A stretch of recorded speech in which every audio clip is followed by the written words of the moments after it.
FM 89.1, Radio Universidad. ¿Qué tal? Buenos días.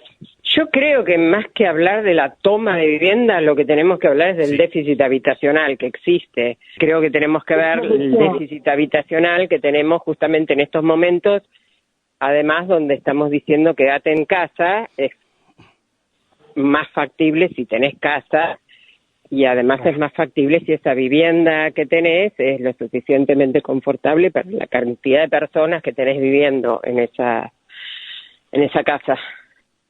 Este es el problema que... Sí, te escucho. José Fernández, saluda, buen día.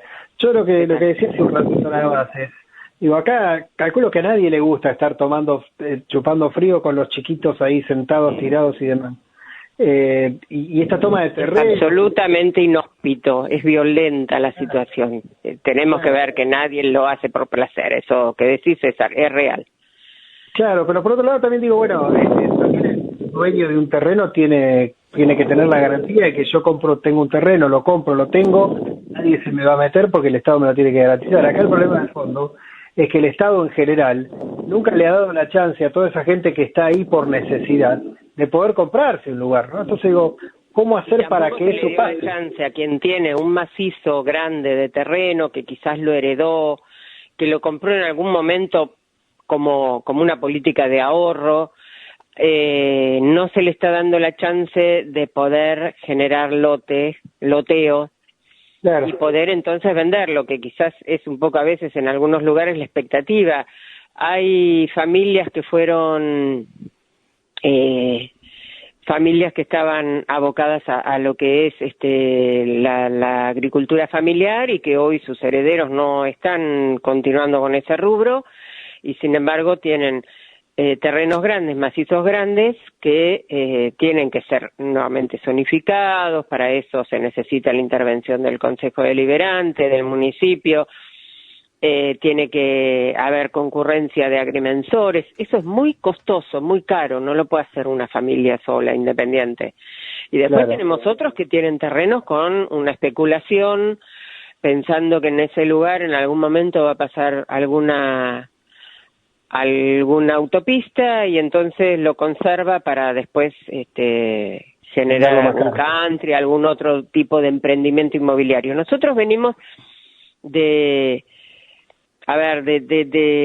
ya desde la época de la dictadura hubo políticas que impidieron lo que era antes ese famoso loteo. Había firmas, no estoy haciendo la propaganda de nada que todavía exista, me acuerdo Canmar loteaba, y cuando la familia se empezaba a comprar en cuotas ese lotecito, el lotecito todavía no tenía ni siquiera físicamente la división, sabía que ahí tenía un lugar y en la medida que iba avanzando el pago de las cuotas, esa zona se iba nutriendo de los servicios que tenía que tener. Ojo, en algunos lugares el agua era el pozo, claro, el gas todavía no llegaba en la zona, así que era el tendido eléctrico lo que se necesitaba y el delimitado de las calles. ¿Qué es lo que pasa después en un asentamiento? ¿Sí? Claro. Cuando la gente se asienta en un lugar, ni siquiera quiero usar la palabra de usurpación, se asienta en un determinado suelo, hace el pozo para lograr el agua y se organizan para tener un tendido eléctrico y el gas es la garrafa. Y empiezan a construir su vivienda. Esto es porque bienvenidos sean los planes de vivienda, pero lo que primero tiene que haber en este momento, lo urgente, son los loteos sociales. Los planes de vivienda además no generan trabajo, o sea que la misma persona que quizás está persiguiendo poder construir su casa, a través de ese trabajo puede construirse su propia casa en un loteo social, para que entendamos cuáles son las cosas que tenemos que revitalizar. Y esto tiene que impactar en el mercado inmobiliario. Hoy las cifras son altísimas. Cuando salió el programa Progresar, en la época todavía de Cristina, para poder comprar lotes, los lotes, en lugar de venderse al valor que tenían, se triplicaron o se quintuplicaron en algunas zonas. Esta especulación del mercado inmobiliario hay que no sé, hay que eliminarla, no puede seguir habiendo semejante especulación sobre algo que es un derecho humano, la vivienda, que está plasmado en nuestra Constitución. Y que además, ya no solo para la gente que está en esta situación, hoy comprar una casa, un departamento, un terreno es casi una quimera, es imposible. Para la clase media también, obvio. También, ¿sí? claro, para todos, sí. está claro eso. Pero si encima no hay acceso para al esa crédito. clase media, hoy quizás el programa Procrear que vuelve a salir puedes llegar a satisfacer, pero tenés que tener un sueldo Claro. más o menos elevado y estable. ¿Qué opina María sobre la situación en el conurbano? Y en el conurbano es donde más se nota, porque es donde tenemos mayor densidad poblacional, entonces es donde más se está notando, pero esto mismo en otras dimensiones nos pasa también en algunos lugares del interior de la provincia y del interior en otras provincias. Por lo tanto, tenemos que desarrollar estas políticas y además alentar que en todos los sectores de la provincia de Buenos Aires, todo lo que significa la comercialización de los productos agrícolas, de lo que se produce en cada una de las zonas, digo agrícolas, vitivinícolas, textiles, todo tengan comercialización y se puedan industrializar en la zona y podamos lograr nuestros estudios universitarios también en la zona. Esto que es lo que muchos le llaman la marcha al campo, el arraigo, el poder incrementar las producciones, y no solamente las producciones, sino todo lo que significa el poder proyectarse en la vida de los jóvenes, lo podamos tener también en el interior para que no se produzca esto de emigrar a la ciudad para poder estudiar los estudios universitarios y después se van quedando, y entonces tenemos esta descompensación tan grande en términos habitacionales, en términos poblacionales, que hoy las vemos. Bueno, ya ahora el virus está circulando por todo el país, pero lo vimos, ¿no? Como el AMBA era el lugar de mayor circulación del virus y teníamos algunos lugares del interior que por tener menos población, por poder, por supuesto, ordenar con más facilidad todo lo que fueron los protocolos de la ASPO, tuvieron, por lo menos en un primer momento, un resultado diferente y superior. Estas son las cosas que tenemos que ver, o sea, tenemos en estos momentos al desnudo nuestra sociedad, al desnudo nuestras cosas buenas y nuestras cosas malas, la solidaridad que afloró enormemente en muchísimos barrios donde se cuidan no solamente en el tema sanitario, sino el poder proveer de alimentos a las familias que no podían, que no les alcanzaba la IFE por la cantidad de miembros que tienen sus familias. Bueno, estas cosas las hemos tenido, pero también tenemos quienes han especulado porque el valor de los alimentos aumentó un montón en este tiempo. Bueno, tenemos la sociedad al desnudo, y uno de los temas que tenemos que atender con políticas muy activas del Estado Nacional, provincial y municipales es el tema del hábitat, el tema habitacional. Y digo del hábitat todo, ¿no? Recién conversando con otro periodista que me dio el pie para esperarlos a ustedes, qué es lo que está pasando también en esas zonas donde tenemos quema de suelo, bueno, todas estas cuestiones. Bueno. De los pastizales, no del cielo. Todas estas cuestiones las tenemos que ver, cómo protegemos los humedales, cómo generamos una mayor distribución poblacional, pero que esa distribución sea donde los derechos estén garantizados en cualquier lugar de la provincia que estemos viviendo.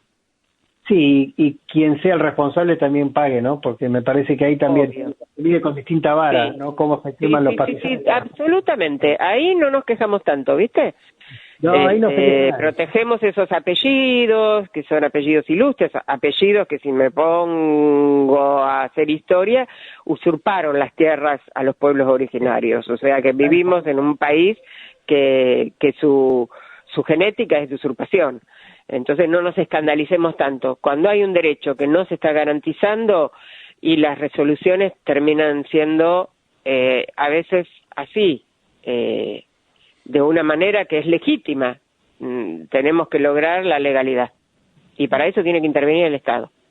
Y siempre hablamos nosotros, no estoy diciendo que no es un ilícito, digo, porque se abundó mucho en este sentido, pero lo que tenemos que ver es cuál es el conflicto que tenemos para poder atenderlo, para eso está el Estado. A mí me parece que ahí también se le cayó muy fuerte a Frederick en su momento por una declaración que se tomó en parte nada más, diciendo el problema de fondo, muchachos, acá no es si lo sacamos o no lo sacamos, el problema de fondo es qué le damos a esa gente. Claro. ¿No? Es lo fundamental. Pero Les por otro lado, decimos yo que también salgan de ahí. ¿A dónde vuelven? Vuelven a una casa que está hacinada o a una casa que no tiene las condiciones porque tenemos a veces 3 generaciones viviendo en una misma vivienda. Tal cual.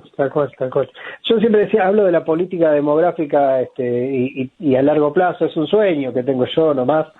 Siempre cuento el ejemplo de lo que es Volkswagen. Uno hay una ciudad que se llama Wolfsburgo, en Alemania, que era una nada, y pusieron la fábrica de Volkswagen, y a partir de ahí es una de las ciudades más importantes, tiene hasta un club de fútbol de primera división. Y digo, tan difícil es pensar eso a futuro con todo el terreno que tenemos acá, es decir, empezar a sacar gente de Buenos Aires para que se pueda explotar todo el suelo que tenemos. ¿Es muy difícil pensar en eso? No, el tema es ponerse a hacerlo. Hay que hacerlo, sí, hay que hacerlo. Nosotros tenemos un país con una matriz agroexportadora, tenemos que cambiar esa matriz y generar mayor agroalimentación y en esto poder tener toda la producción, toda la cadena productiva en el mismo lugar y la cadena de comercialización. Esto significa que no tiene que venir toda la verdura acá al mercado central y después volver a Olavarría. Claro. Es complicado explicarlo. Bueno, pero hay quienes tienen muchos años de estar analizando estas cuestiones y están motorizando proyectos legislativos y muchos funcionarios que hoy en día están viendo esta situación, pero bueno, lo primero era atender la salud, por lo tanto fue el crecimiento del sistema sanitario que hoy está muy colapsado y tenemos que insistir en el cuidado que tenemos que tener, no solamente por cada uno de nosotros y nosotras, sino por el que tenemos, quien tenemos al lado, y además por ellos, ¿no? Por los médicos, los enfermeros que ya no dan más y que también se contagian y que también fallecen. Entonces tenemos que cuidar el sistema sanitario y empezar a ver que a partir de la renegociación de las deudas podemos empezar a saber y a proyectar. Seguramente tendremos después el debate del presupuesto tanto nacional como provincial, donde se van a incorporar políticas en este sentido y analizar que es necesario el aporte solidario extraordinario de quienes tienen grandes riquezas en nuestro país. María, muchísimas gracias. Las riquezas vienen de quienes trabajan, Sí. De Sí, quienes obvio. quizás están ocupando un suelo de manera indebida, o no sé si indebida, de manera informal, pero son quienes trabajan y quienes producen riqueza. María, muchísimas gracias por su tiempo. Bueno, gracias a ustedes. Que tenga un buen día. Desde la Universidad Nacional de La Matanza, Radio Universidad FM 89.1. Siempre cerca.